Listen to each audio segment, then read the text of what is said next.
দেখো, এর আগে ক্লাসে আমরা লেটার সম্পর্কে জেনেছিলাম। আজকে ওয়ার্ড আর সেন্টেন্স সম্পর্কে কিছু বেসিক জিনিস শিখবো। ঠিক আছে?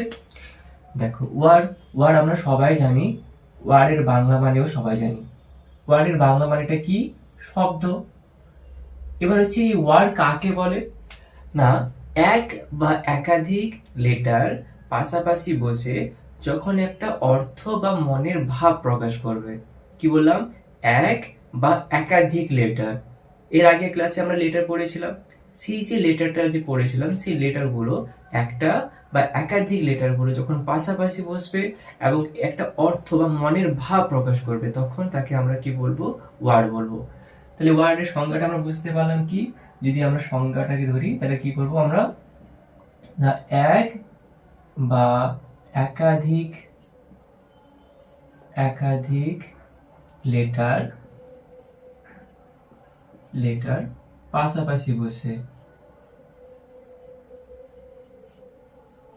পাশাপাশি বসে পাশাপাশি বসে যখন একটা অর্থ প্রকাশ করবে, যখন একটা অর্থ প্রকাশ করবে, তখন তাকে আমরা কি বলবো? ওয়ার্ড বলবো। ঠিক আছে?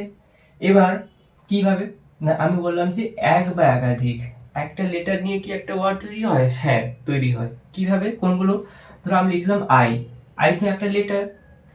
এ এ তো একটা লেটার। কখনো কখনো ও দিয়েও একটা ওয়ার্ড তৈরি হয়। বেসিক্যালি আমরা এই দুটো শিখবো, আই আর এ, এই দুটো মনে রাখতে হবে। আই মানে কি? আমি, অর্থাৎ এই যে লেটারটার একটা অর্থ আছে, আমি। এ মানে কি?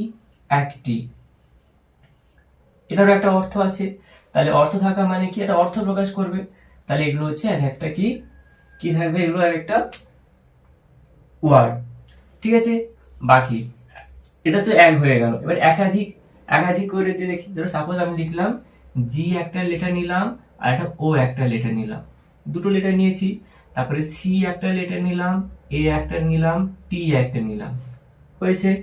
তারপরে আমি যদি নিই এফ একটা নিলাম, আর একটা নিলাম, ও একটা নিলাম, জি একটা নিলাম। টোটাল চারটা লেটার হয়েছে। তারপর আমি নিলাম school, S C H double O এল।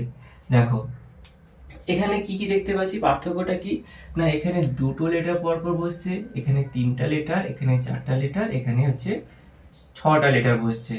ঠিক আছে? এবার আমাদের খেয়াল রাখতে হবে কি? আমরা আমরা পড়েছিলাম যে একাধিক লেটার, এক বা একাধিক লেটার।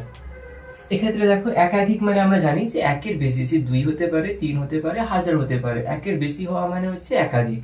তার মানে হচ্ছে এটা একাধিক, এটাও একাধিক, এটাও একাধিক, এটাও একাধিক। এটা তো আমরা বুঝতে পারছি। গো মানে কি? যাওয়া, অর্থাৎ এর একটা অর্থ আছে। তার মানে এটা হচ্ছে ওয়ার্ড। সিএটি ক্যাট, এখানে তিনটা লেটার পাশাপাশি বসছে। আমরা জানি ক্যাট মানে কি? বিড়াল। এটা মানে জানি, তার মানে এটা একটা অর্থ আছে, তার মানে এটাও একটা ওয়ার্ড। ফ্রগ মানে জানি, স্কুল মানে জানি, ফ্রগ মানে ব্যাংক, স্কুল মানে হচ্ছে বিদ্যালয়। তার মানে কি হলো? ওয়ার্ড কাকে বলে? না, এক বা একাধিক লেটার পাশাপাশি বসছে তো এক বা একাধিক লেটার, এখানে একটা আর এখানে একাধিক একাধিক লেটার পাশাপাশি বসছে। পাশাপাশি বসে কি করছে? একটা অর্থ প্রকাশ করছে। তো অর্থ প্রকাশ করছে মানে এটা কি হয়ে যাবে? ওয়ার্ড। এক্ষেত্রে আমাদের একটা জিনিস ভালোভাবে জানতে হবে কি? ধরো আমি লিখলাম এ ডি সি, এখানে দেখো তিনটা লেটার পাশাপাশি বসছে। ঠিক আছে? কিন্তু এটাকে কি আমরা ওয়ার্ড বলতে পারবো? এটাকে কি আমরা ওয়ার্ড বলবো? না, একে ওয়ার্ড বলতে পারবো না। কারণ হচ্ছে এই যে তিনটা লেটার পাশাপাশি বসছে, কিন্তু এর কোনো অর্থ নেই, তার মানে এটা ওয়ার্ড নয়। ঠিক আছে? তার মানে এখানে একটা জিনিস আমাদের ভালো করে জানতে হবে যে শুধু লেটার গুলো পাশাপাশি বসলেই হবে না, তার একটা অর্থ থাকতেই হবে। অর্থ না থাকা মানে সেটা ওয়ার্ড হবে না। ঠিক আছে? ক্লিয়ার? বুঝতে পেরেছো? তাহলে ওয়ার্ডটা কি বুঝতে পারলে? না, এক বা একাধিক লেটার যখন পাশাপাশি বসবে এবং একটা অর্থ প্রকাশ করবে, তখন সেটা কি হয়ে যাবে? ওয়ার্ড হয়ে যাবে। ঠিক আছে? আর এই জিনিসটা আমাদের খেয়াল রাখতে হবে যে ওয়ার্ড শুধু পরপর বসলেই ওয়ার্ড হবে না, তার একটা অর্থ থাকা দরকার। ঠিক আছে? ব্যাস, তাহলে এই ওয়ার্ড পেয়ে গেলাম। তাহলে আমরা লেটার আগে পড়েছিলাম লেটার, সেই লেটার থেকে তৈরি করলাম ওয়ার্ড। এবার ওয়ার্ড তৈরি করলাম, এবার এই ওয়ার্ড গুলো দিয়ে কি তৈরি করব? সেন্টেন্স তৈরি করব। ঠিক আছে, তাহলে প্রথম পড়েছিলাম আমরা কি লেটার পড়েছিলাম, এ থেকে জেড পর্যন্ত টোটাল 26টা লেটার ছিল, এ বি সি ডি এগুলো। এবার সেই যে লেটারগুলো পেয়েছিলাম 26টা লেটার, সেই 26টা লেটারগুলোকে 26টা লেটার দিয়ে আমরা কি তৈরি করলাম না এই ওয়ার্ড তৈরি করা শিখলাম। ঠিক আছে, এই ওয়ার্ড তৈরি করা শিখলাম। এবার লেটার থেকে আমরা ওয়ার্ড পেলাম, এবার এই ওয়ার্ড থেকে আমরা কি পাবো, সেন্টেন্স পাবো। এবার সেন্টেন্স কাকে বলে, তাহলে আমরা সেন্টেন্সটাকে দেখি কি হবে। সেন্টেন্সটাকে সংজ্ঞাটাকে জানতে হবে আমাদের। দেখো এক্ষেত্রে যে আমরা ওয়ার্ড লিখেছি এখানে সব সেম থাকবে। ঠিক আছে, যদি আমি লিখি সেন্টেন্স, সেন্টেন্স সেন্টেন্সে বাংলা জানি আমরা বাক্য। ঠিক আছে, সেন্টেন্সে বাংলা জানি আমরা বাক্য। এক্ষেত্রে দেখো আমি বলেছিলাম ওয়ার্ডের ক্ষেত্রে এক বা একাধিক লেটার পাশাপাশি বসে যখন এটা অর্থ প্রকাশ করবে। সেন্টেন্সের ক্ষেত্রে সব সেম থাকবে, শুধু লেটারের জায়গায় আমরা কি বসাবো, ওয়ার্ড বসাবো, আর সব সেম। এক বা একাধিক ওয়ার্ড পাশাপাশি বসে যখন একটা অর্থ প্রকাশ করবে তখন তাকে আমরা বাক্য বলবো। এক্ষেত্রে এই যে একটা ওয়ার্ড নিয়ে বাক্য গঠন করা যায় সেটা কমিউনিকেশন স্কিলের ক্ষেত্রে, স্পোকেন ইংলিশের ক্ষেত্রে, কিন্তু অ্যাকচুয়ালি যদি আমরা প্রপার ইংলিশ গ্রামারে সেন্টেন্স দেখি তাহলে কিন্তু আমাদের একটা ইংলিশ গ্রামারে সেন্টেন্স তৈরি করতে গেলে একটা ভার্ব বা একটা সাবজেক্ট, একটা ভার্ব লাগবে। তো আমরা যদি এভাবে ধরি যে একাধিক ওয়ার্ড পাশাপাশি বসে যখন একটা অর্থ প্রকাশ করবে তখন তাকে আমরা সেন্টেন্স বলবো। ঠিক আছে, এবার দেখো তাহলে আমরা এখানে ধরো আমি লিখলাম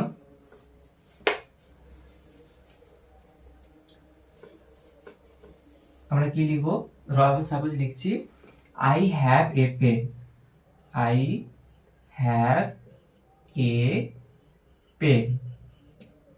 ঠিক আছে, এখানে কটা ওয়ার্ড আছে, একটা ওয়ার্ড, দুটো ওয়ার্ড, তিনটে ওয়ার্ড, চারটা ওয়ার্ড। এর আগে আমরা ওয়ার্ড শিখেছি, ওয়ার্ড কাকে বলে না এক বা একাধিক ওয়ার্ড, এক বা একাধিক লেটার পাশাপাশি বসে যখন একটা অর্থ প্রকাশ করবে তখন সেটা কি হয়ে যাবে, ওয়ার্ড হয়ে যাবে।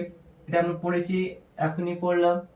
এবার এই ঠিক সেইভাবে না একাধিক ওয়ার্ড, এক দুই তিন চার, একাধিক মানে একের বেশি, একাধিক ওয়ার্ড যখন পাশাপাশি বসে যখন একটা অর্থ প্রকাশ করবে। আই হ্যাভ এ পেন মানে কি, আমার একটা পেন আছে।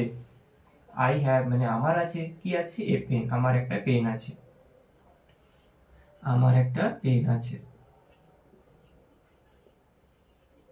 তার মানে কি, এর একটা অর্থ আছে, তার মানে এটা কি হয়ে যাবে, এটা হয়ে যাবে সেন্টেন্স। তাহলে সেন্টেন্সটা বুঝতে ঠিক সেইভাবে আমি যদি দেখো আমরা ওয়ার্ডের ক্ষেত্রেও একটা জিনিস খেয়াল করেছিলাম যে শুধু লেটারগুলো পাশাপাশি বসালে সেটা ওয়ার্ড হবে না, তার একটা অর্থ থাকা দরকার। ঠিক সেইভাবে সেন্টেন্সের ক্ষেত্রেও আমাদের যদি আমরা ওয়ার্ডগুলো পাশাপাশি, শুধু ওয়ার্ডগুলো পাশাপাশি বসালে হবে না, তার একটা অর্থ বা একটা মিনিং থাকতে হবে, দিলে গিয়ে সেটাই সেন্টেন্স হবে। ঠিক আছে, ক্লিয়ার কি বলে বুঝতে পারলে? তাহলে ওয়ার্ড, সেন্টেন্স আর লেটার আশা করি তিনটা বুঝতে পেরেছো। এর পরের ক্লাস থেকে আমরা parts of speech, noun, pronoun সব এগুলো শিখবো। ঠিক আছে, এরপর থেকে আমি ডিটেলসে করাবো। এটা জাস্ট শুধু বেসিক জিনিসটা একটু শিখিয়ে দিলাম, কারণ এটা আমরা সবাই জানি। তারপরে একটু জাস্ট মানে আগে থেকে একটু যাতে মনে থাকে সেই জন্য একটু আগে থেকে আগে একটু করিয়ে নিলাম। কি কি না লেটার, ওয়ার্ড, সেন্টেন্স।